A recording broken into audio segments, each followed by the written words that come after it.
Parkinson's disease आखिर है क्या? पार्किंसन एक हमारी एक न्यूरोडेजेनरेटिव प्रोसेस है जिसमें बॉडी में एक डोपामिन करके एक अपना रसायन होता है, उसकी कमी हो जाती है, इसके कारण ये होता है। 60 से ऊपर वाले लोगों में देखा जाता है, 60 साल से ऊपर वाले लोगों में। बट आजकल यंग ऑनसेट पार्किंसन डिजीज के पेशेंट भी हैं। तो ऐसा क्यों हो रहा है आजकल? देखिए, आजकल नहीं, पहले भी शायद ये यंगस्टर्स में था, हमें पता नहीं था। आपने अभी एक नाम लिया डोपामाइन, ये क्या करता है, ये क्या है? डोपामिन इज मतलब हैप्पी हार्मोन, फीलिंग में जो रिवार्ड आता है वो that is because of dopamine आता ही है उससे। बट डोपामिन हमारे जो पार्किंसन के सर्किट है उसमें एज ए फ्यूल काम करता है। डॉक्टर साहब, अब सिम्टम्स की अगर बात करें, ये किसी किसी को अगर लिखने में भी माइक्रोग्राफिया जिसको बोलते हैं, अगर वो भी हो रहा है, इवन अगर वो उनका फेस थोड़ा एक्सप्रेशन लेस हो रहा है, तो ये या स्लोनेस आ गई वर्क में, जरूरी नहीं कि ट्रेमर ही पहला साइन है ना, ये ट्रेमर ही है। कई कई पार्किंसंस होते हैं जिसमें ट्रेमर आता ही नहीं है। क्या पार्किंसन का ट्रीटमेंट देने से कम्प्लीटली ठीक हो जाता है पेशेंट? जो काम उसका 40 साल में खराब होना है, वो हम लोग अगर दवा देंगे तो स्लो हो जाएगी प्रोसेस, मतलब क्वालिटी ऑफ लाइफ हम बहुत अच्छी कर सकते हैं। क्या लाइफस्टाइल चेंजेस कुछ करने से ये ठीक हो सकता है? तो अगर किसी को पार्किंसंस लग रहा है, आ रहा है, और हम तो मरीज को बोलते भी हैं कि आपको पार्किंसंस के लिए एक्सरसाइज तो रेगुलर करनी, तभी आपके जॉइंट खुले रहेंगे।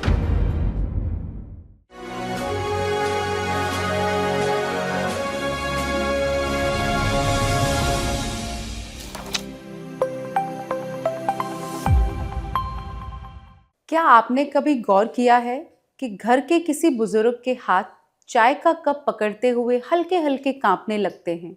अक्सर हम इसे उम्र का असर मानकर नजरअंदाज कर देते हैं, लेकिन क्या आप जानते हैं कि यही छोटा सा लक्षण पार्किंसंस डिजीज की शुरुआत भी हो सकता है? पार्किंसंस एक ऐसी बीमारी है जो धीरे धीरे इंसान की चाल ढाल, बोलने का तरीका और यहाँ तक कि उसकी भावनाएं भी बदल देती है। नमस्कार, मैं हूं doctor Sheetal Rajdan, clinical consultant Felix hospital Noida, और आज हमारे साथ फेलिक्स टॉक में मौजूद हैं डॉक्टर शिशिर पांडे। नमस्कार सर। डॉक्टर साहब, स्वागत है आपका इस फेलिक्स टॉक में। डॉक्टर साहब, आज आप हमारे लिसनर्स को एक बार समझाएं कि ये पार्किंसंस डिजीज आखिर है क्या, या सिर्फ हाथों के हिलने की एक कोई समस्या है? नमस्कार, पहले तो मैं आपको बहुत बहुत धन्यवाद देना चाहता हूँ, आपने मुझे इस पॉडकास्ट में इनवाइट किया। मैं अपने एक्सपीरियंस से और बाकी जितनी स्टडीज़ हुई हैं उससे बताना चाहता हूँ कि पार्किंसंस एक न्यूरोडिजेनरेटिव डिजीज़ है। न्यूरोडिजेनरेटिव मतलब कि एक ऑनगोइंग प्रोसेस है जिसमें न्यूरॉन का डिजेनरेशन हो रहा है कंटिन्यूस। प्रमुखतः पार्किंसन के 4 लक्षण होते हैं। First, tremor. सेकेंड, आपका ब्रेडिकाइनेसिया जिसको बोलते हैं कि जो पेशेंट होता है वो स्लो स्लो काम करने लगता है। थर्ड होता है रिजिडिटी, अकड़न आना, हाथों पैरों में अकड़न आना। और चौथा होता है पोस्चरल इम्बैलेंस। तो ये कोई फेज टाइम फ्रेम नहीं होता है कि पहले ट्रेमर आएगा, बाद में ब्रेडिकाइनेसिया आएगा, फिर रिजिडिटी एंड देन पोस्चरल। हाँ, बट ये चारों सिम्टम्स मेजर सिम्टम्स माने जाते हैं। और भी एसोसिएटेड सिम्टम्स रहते हैं, जैसे स्लीप में डिस्टर्बेंस, जिसमें रेम स्लीप बिहेवियर डिसऑर्डर होता है। बाकी थॉट प्रोसेस का स्लो होना, या अपना फेशियल हाइपोमीमिया, ये सभी सिम्टम्स रहते हैं।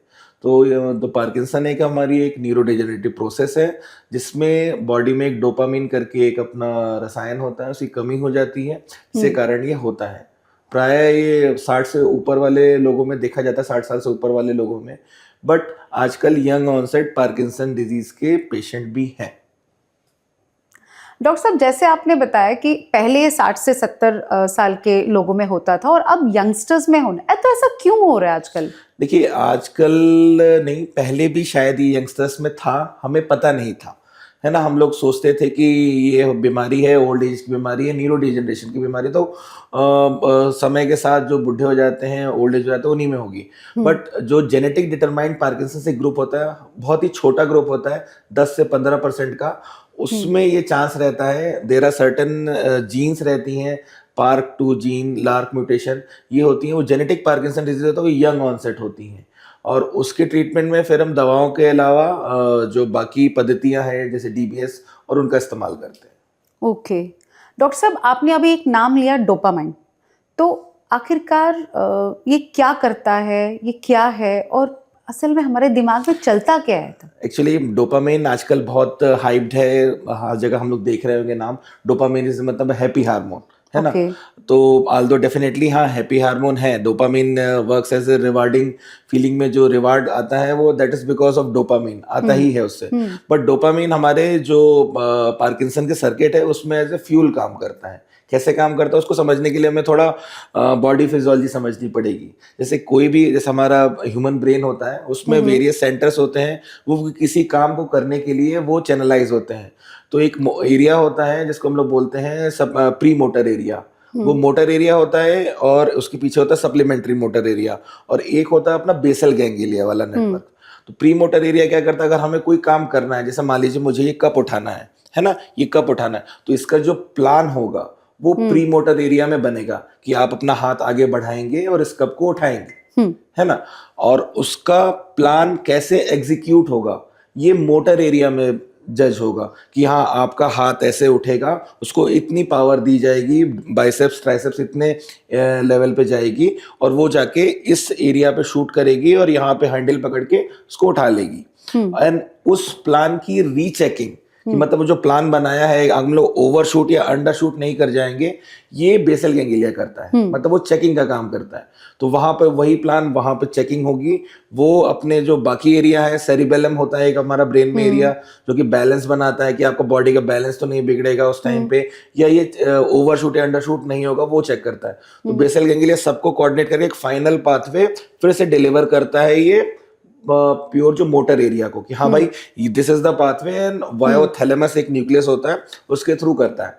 तो इस पूरी प्रोसेस में जो बाकी में अलग अलग केमिकल्स लगते हैं, एसिटाइलकोलिन, तो जो बेसल गैंग्लिया का जो इंटरनल नेटवर्क है, जो कि आपका कॉर्डेट, पुटामिन, ग्लोबस पैलिडस, स्ट्राइटम और थैलेमस से बनता है, इनके इनमें जो कनेक्टिंग जो केमिकल है दैट इज डोपामिन।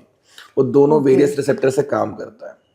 तो वहां पर अगर इसकी कुछ कमी हो जाती है या नंबर ऑफ रिसेप्टर्स ही कम हो जाते हैं, निकल तो पूरा रहा है बट हम लोग परसीव नहीं कर पा रहे हैं, तो ये पार्किंसन की समस्या है। ये स्लो, वही प्रोसेस होगी बट स्लो होगी, वही प्रोसेस तो वो आगे जाके as a slowness of patient में मिलता है। ओके।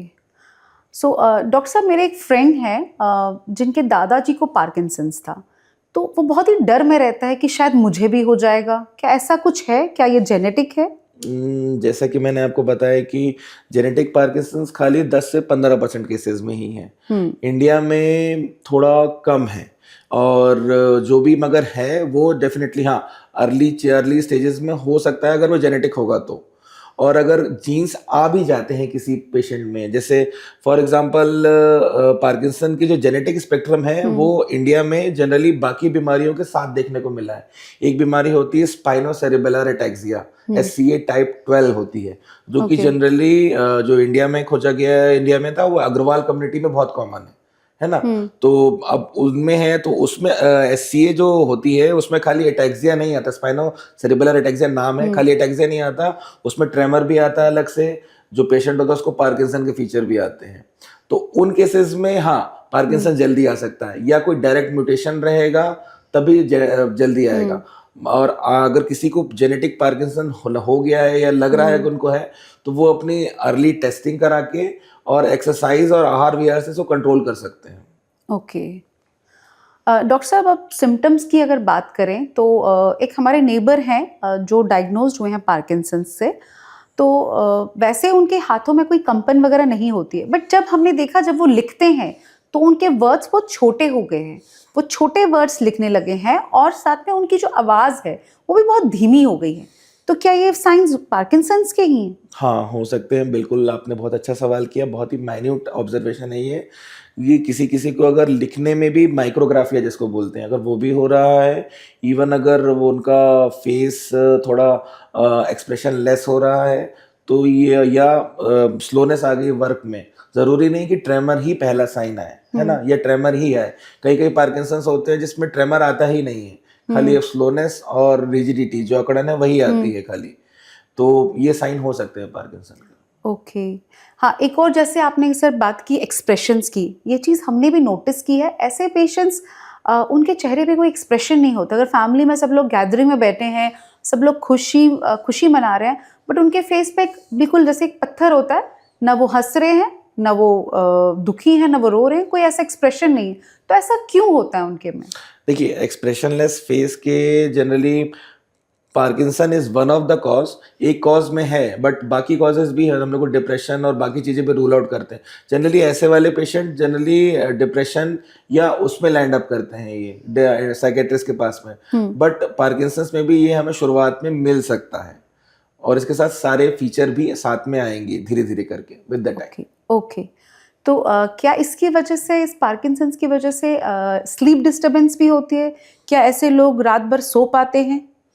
ये बहुत अच्छा सवाल है। ये एक्चुअली इसके लिए मैं आपको एक कहानी सुनाना चाहूँगा, है ना? बिल्कुल। देखिए, पार्किंसन की एक नेचुरल साइकिल होती है, जो कि शायद जो शुरुआत होती है that is from the sleep disturbance से ही होती है। स्लीप हमारी चार स्टेजेस होती हैं स्लीप की। 90 मिनट की साइकिल होती है। 3 स्टेजेस होती है एनआरईएम स्लीप की, non rapid eye movement sleep, और एक होती है आरईएम साइकिल, एक होती है। तो जब जो पार्किंसन जिनमें आने लगता है उनमें आरईएम साइकिल डिस्टर्ब हो जाती है, आरईएम स्लीप का पैटर्न डिस्टर्ब हो जाता है, और वो उसमें जो आरईएम बिहेवियर डिसऑर्डर होते हैं, जैसे हाथ पैर चलाना या नींद में बड़बड़ाना, ये सब चीज़ें आने लगती हैं, तो उनकी नींद नहीं पूरी हो पाती। फिर दूसरा पैटर्न आता है कि कंधे में दर्द रहने लगता है। ये कुछ समय बाद आएगा, मान लीजिए 6 महीने बाद या कोई 1 साल बाद। फिर उनका तीसरा सिम्टम आता है कि वो जब चलने में, वो या तो वो स्लो चल रहे होते हैं, या चलने में जो नॉर्मल हाथ का मूवमेंट होता है टू एंड फ्रो, वो नहीं होता। एक साइड का हाथ मूव नहीं कर रहा है या दोनों साइड का हाथ मूव नहीं कर रहा। तो जनरली राइट या लेफ्ट एक ही साइड का इन्वॉल्वमेंट रहता है, तो वो साइड का हाथ मूव नहीं करता। फिर उसके बाद उसमें अगर ट्रेमर आना होता है, तो वो फिर आप जब देखेंगे कि जब वो ध्यान नहीं जा रहा या वो रेस्ट कर रहे हैं, तो there is a resting tremor. Pill rolling type का ट्रेमर होता है, इसको हम लोग पिल रोलिंग ट्रेमर बोलते हैं। जैसे कोई मोती की माला फिरा रहे हो, है ना, दैट इज अ पिल, ऐसे टाइप का ट्रेमर आता है। फेस भी उस टाइम पे ब्रेडिकाइनेटिक हो जाता है, मतलब एक्सप्रेशनलेस हो जाता है।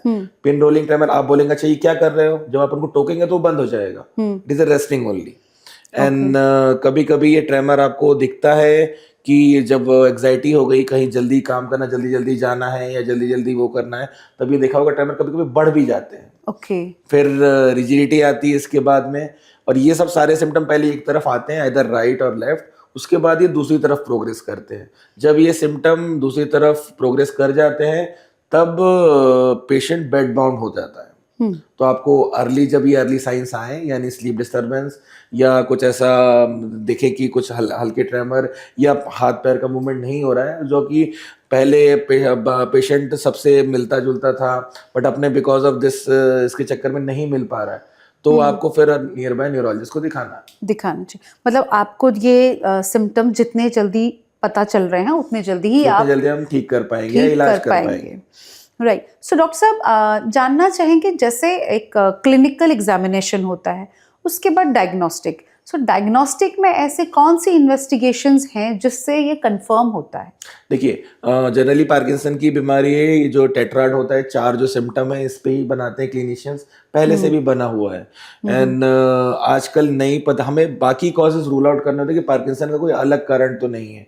जैसे जनरली स्ट्रोक के बाद में हो जाता है, स्ट्रोक हुआ बंदे को, उसके बाद में स्लोनेस ऑफ मूवमेंट आ गई, उस कंडीशन में हम लोग वास्कुलर पार्किंसंस बोलते हैं। कभी कभी एक बहुत ही क्लोज मिमिकर है नॉर्मल प्रेशर हाइड्रोकेफलस, उसमें सीएसएफ का प्रेशर ही बढ़ जाता है, तो उसका भी उसमें 3 लक्षण प्रमुखता होते हैं कि स्लो चलता है बंदा, तो वो पार्किंसन जैसे लगने लगता है कि हाँ ये तो स्लो चलने लगे, स्मॉल स्टेपिंग गेट होने लगा, है ना, और यूरिन में इनकॉन्टिनेंस होने लगा, और मेमोरी प्रॉब्लम होने लगी, तो वो भी एक पार्किंसन का मिमिकर है। फिर थर्ड जो आजकल बड़ा क्लोजेस्ट मिमिकर है और सबसे ज्यादा हो जाता है, that is a cervical spondylosis. Cervical cord भी कभी अगर दब रही होती है, तो उसमें भी हाथों पैरों में जकड़न आना, पैर में खासकर, और बंदे का स्लो चलना और बैलेंस में प्रॉब्लम आती है, तो वो भी पार्किंसन जैसे मिमिक करने लगता है। तो कई सारे मिमिकर हैं, उसको रूल आउट करने के लिए हमें टेस्ट कराने पड़ते हैं, MRI brain, MRI cervical spine. हाँ, और कभी कभी जो पार्किंसन की जो बीमारी होती है ड्रग इंड्यूस्ड भी होती है, जैसे कभी कभी सोडियम वैल्प्रेट होती है, जो लोग सीजर वाले खा रहे हैं, या और कोई भी ड्रग्स हैं 2-3 जो पार्किंसन के लक्षण क्रिएट कर देती है ओवरडोजिंग में, या लेवल ऊपर रहता है, या कुछ टॉक्सिन्स होते हैं, मैग्नीशियम है, मैग्नीज से डिपोजिशन हो जाता है, और या आयरन डिपोजिशन हो जाता है, उस केसेस में भी बंदा पार्किंसंस नहीं है बट उसको पार्किंसन जैसे लक्षण आने लगते हैं, तो उस कंडीशन में देयर इज ए ट्रोडेट स्कैन करके होता है।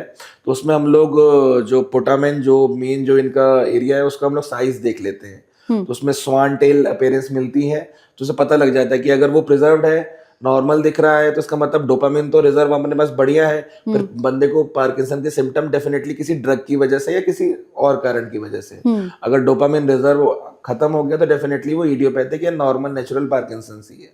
ओके, तो डॉक्टर साहब अगर ट्रीटमेंट की बात करें, क्या पार्किंसन का ट्रीटमेंट देने से कम्प्लीटली ठीक हो जाता है पेशेंट? देखिए, उसके लिए मैं आपको पहले तो क्लासिफिकेशन वाइज बताऊंगा। एक होता है हमारा इडियोपैथिक पार्किंसंस डिजीज, मतलब जो नेचुरल, जिसकी नेचुरल साइकिल हो रही हो, बंदा अपना जो पेशेंट है 58 ईयर्स का हुआ, उसके बाद धीरे धीरे सिम्टम्स आना शुरू हुए, अब वो सिम्टम भले ब्रेडिकाइनेसिया, ट्रेमर या पोस्चरल इम्बैलेंस जो भी हो वो आए, और उसके बाद ये ट्रैपिल रोलिंग ट्रेमर और ये सब होने के बाद में हुआ। दूसरे होते हैं, दूसरा ग्रुप होता है एटिपिकल पार्किंसंस, मतलब that is different from the original one. Atypical Parkinson's में हमारे पास 3-4 चीजें आती हैं, जैसे उसमें एक प्रोग्रेसिव सुप्रान्यूक्लियर पैल्सी होती है, एक होता है एमएसए स्पेक्ट्रम होता है, और ये और बाद में ये दो मेजर जो हमारे पास हैं, ये इसमें पार्किंसन की जो मेन दवा है दैट इज सिंडोपा। ओके, अगर वो डोपामिन की कमी से है, हम उसको सिंडोपा दे के कंट्रोल कर सकते हैं। जो न्यूरो डिजेनरेशन प्रोसेस, जो काम उसका 40 साल में खराब होना है, वो हम लोग अगर दवा देंगे तो वो स्लो हो जाएगी प्रोसेस, मतलब क्वालिटी ऑफ लाइफ हम बहुत अच्छी कर सकते हैं सिंडोपा की मदद से। और आजकल नई पद्धतियां भी आ गई हैं, जैसे डीप ब्रेन स्टिमुलेशन, जो कि हम लोग यंग पार्किंसंस वाले मरीज को देते हैं। उसमें हम लोग इलेक्ट्रोड इम्प्लांट कर देते हैं, जो एरिया ब्रेन का हाइपो फंक्शनिंग हो गया, जिसकी वजह से सिग्नल्स नहीं आ रहे हैं, उसको स्टिमुलेट करके, there is a proper implanted stimulator there, है ना, वो स्टिमुलेट करके हम लोग ये पार्किंसंस वाला जो बैलेंस वाला प्रॉब्लम है, ये वाला हम लोग ठीक कर सकते हैं। ठीक कर सकते हैं, राइट।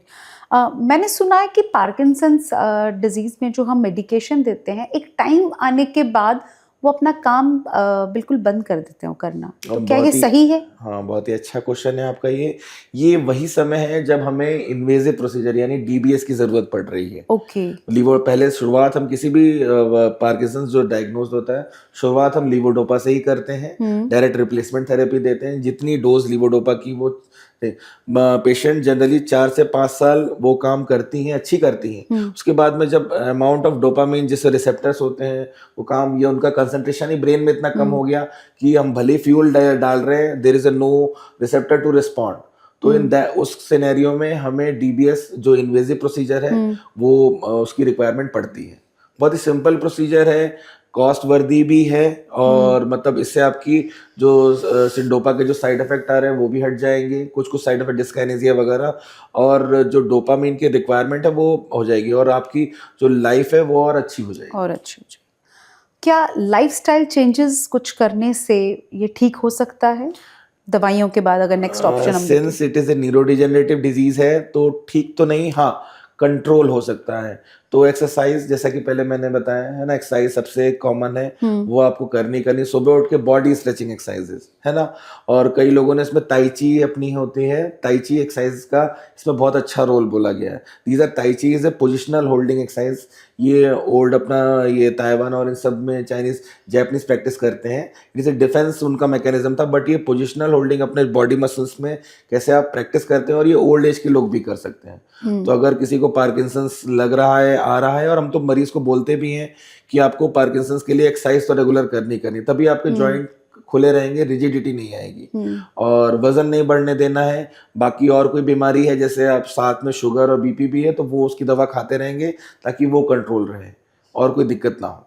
ओके, डॉक्टर साहब, ऐसी बीमारी के साथ तो फिर उनके जो फैमिली वाले हैं वो भी बहुत परेशान होते होंगे, क्योंकि आप एक न्यूरोलॉजिस्ट हैं तो मैक्सिमम पेशेंट्स आप ऐसे देखते हैं, आप पूरी फैमिली से मिलते हैं, तो क्या लगता है आपको कैसे सिचुएशन से वो जाते हैं और उनके लिए आप क्या एडवाइस करेंगे? ये बहुत ही मतलब अच्छा टॉपिक आपने बताया। ये एक्चुअली इंडिया में इसके ऊपर कोई ध्यान नहीं देता कि उसके जो केयर गिवर्स है ना, उस पर क्या बीत रही है। वो तो अपना धर्म निभा रहा है, कर रहा है, सेवा कर रहा है, बट कब तक, है ना, वो भी एग्जॉस्ट हो जाता है, फिर मरीज फिर इग्नोर होने लगते हैं। ऑल्दो वो चाहता नहीं है ऐसा करना, बट वो जिम्मेदारियों का बोझ इतना बढ़ जाता है। तो that is a care giver के लिए, तो केयर गिवर को हमें द ओनली थिंग जो उस चीजों को ठीक कर सकती है, दैट इज ओनली एजुकेशन, है ना, कि आपको इतना इतने इतने अपने पॉकेट के हिसाब से और ये चीजें जो आप अफोर्ड कर सकते हो और जितना आप समय दे सकते हो, है ना, उसके हिसाब से आपको ये चीजें करनी है। और बाकी एक्सरसाइज, डाइट और समय पे दवा देकर आप पेशेंट को इतना सफिशिएंट बना दो कि उनको केयर गिवर की रिक्वायरमेंट थोड़ी कम लगे। बाकी जितना केयर गिविंग उसका है, तो देयर आर पर्टिकुलर ग्रुप्स हैं हमारे पास, पार्किंसन के सपोर्ट ग्रुप है ना, उससे आप वहाँ पर पेशेंट की केयर गिवर जाके कुछ आपस में डिस्कस कर सकते हैं कि जैसे जनरली क्या होता है कि जनरली पार्किंसन में गिरने की प्रॉब्लम बहुत हो जाती है, तो हम लोग उनको सलाह देते हैं कि बेड आप बाथरूम में एंटी स्किड मैट्स बिछा दीजिए, जो लाइट वो इस्तेमाल करें, जो कि जस्ट डोर ओपन करे तो ऑटोमेटिक वो खुल जाए, है ना। और जो ओल्ड एज जहाँ सो रहे हैं, अपने पेशेंट सो रहा है नीचे बेड, जैसे होटल में जैसे बेड लाइट्स होती हैं, उसका यूज़ करेंगे ताकि रात में वो पाथ दिखे, है ना, ताकि वो गिरे नहीं। और जो अगल बगल जहाँ पे वॉशरूम्स या बाहर जहाँ चलने वाला एरिया है, वहाँ पर रेलिंग है उसका लगा है, तो गिरने से हमें बचाना है। तो ये सब चीज़ें अगर अवॉइड करती हैं, हम ये चीज़ें लगा देते हैं, तो शायद केयर गिवर के ऊपर कि हाथ पकड़ के चलाना और ये सब जिम्मेदारियां थोड़ी कम हो जाएंगी, वो थोड़ी कम हो जाएंगी। बाकी मेंटल बैलेंस तो उनको मेंटेन करना ही पड़ेगा, मेंटल जो फिजिबिलिटी है वो तो मेंटेन करनी ही पड़ेगी। राइट डॉक्टर साहब, ये तो रही बात केयर गिवर्स की। एक बार हमारे लिसनर्स में जो जितने भी पार्किंसन पेशेंट्स हैं, उनके लिए आप एक मैसेज क्या देना चाहेंगे? मैसेज ये है कि आपके नियर बाय एरिया में अगर किसी आपके कोई ओल्ड एजेड हैं जिनको ट्रेमर आ रहा है, या कोई आपको लग रहा है कि ये अपने आपस में ही हमसे बात नहीं कर रहा है, तो उन पे हमें खाली बस माइन्यूट ऑब्जर्वेशन है, खाली 4 सिम्टम हमें देखने हैं। एक ट्रेमर जो कि हाथों पैरों का कंपन होता है, ये रेस्टिंग ट्रेमर होता है जनरली। आल्दो और भी टाइप के ट्रेमर होते हैं जो ओल्ड एज में आते हैं, that is one of this essential tremor, but उसमें दोनों हाथ एक साथ हिलेंगे। पार्किंसन में जनरली एक साइड का ट्रेमर आता है, और वो भी जब आदमी रेस्ट पे रहता है तब। दूसरा होता है बैलेंस प्रॉब्लम, अगर किसी को पेशेंट को बैलेंस प्रॉब्लम आ रही है। तीसरा होता है स्लोनेस, मूवमेंट सब स्लो हो गए, जैसे आपको अगर खाना खाने में ज़्यादा नॉर्मल समय लगता है, पेशेंट को पार्किंसंस की जिनको शुरुआत होती है उनको ज़्यादा समय लगता है। नहाने में वो ज़्यादा वक्त देंगे, बाथरूम में ज़्यादा वक्त, कपड़े धीरे धीरे पहनते हैं। और एक रिजिडिटी, चलने में, उठने में, घुटनों में रिजिडिटी आना, इधर आना। जनरली ये पेशेंट ऑर्थोपेडिशियन के पास लैंड अप करते हैं कि हाँ भाई गठिया का रोग हो गया, शायद इसीलिए रिजिडिटी आ रही है, बट वो रिजिडिटी मे भी पार्किंसंस डिजीज़ के चलते हो सकती है। तो अगर ऐसी कोई सिम्टम्स हैं, 4 सिम्टम्स, तो डेफिनेटली आपको अपने नियर बाय न्यूरोलॉजिस्ट को दिखाना है। पार्किंसंस ट्रीटेबल डिजीज बन गई है, अब इलाज भी सस्ता है और अफोर्डेबल है। आप उनकी लाइफ 10 साल 15 साल बेटर बना सकते हैं, वरना अगर नहीं इलाज मिलेगा तो यही पेशेंट 5 साल में बेड बाउंड हो जाएगा। और अगर लीवोडोपा या बाकी मेडिसिन मिल रही हैं तो यही पेशेंट 15 साल 20 साल तक चल सकता है। नमस्कार। Thank you so much sir, thanks a lot. तो पार्किंसंस डिजीज़ कोई अंत नहीं, बल्कि सही इलाज और सही जानकारी के साथ एक संभाली जा सकने वाली बीमारी है। अगर समय रहते लक्षणों को पहचाना जाए, डॉक्टर से सलाह ली जाए, जीवन शैली में सही बदलाव किए जाए, तो मरीज एक सम्मानजनक, सक्रिय और बेहतर जीवन जी सकता है। आज बस इतना ही, अगली बार फिर मुलाकात होगी। तब तक के लिए नमस्कार।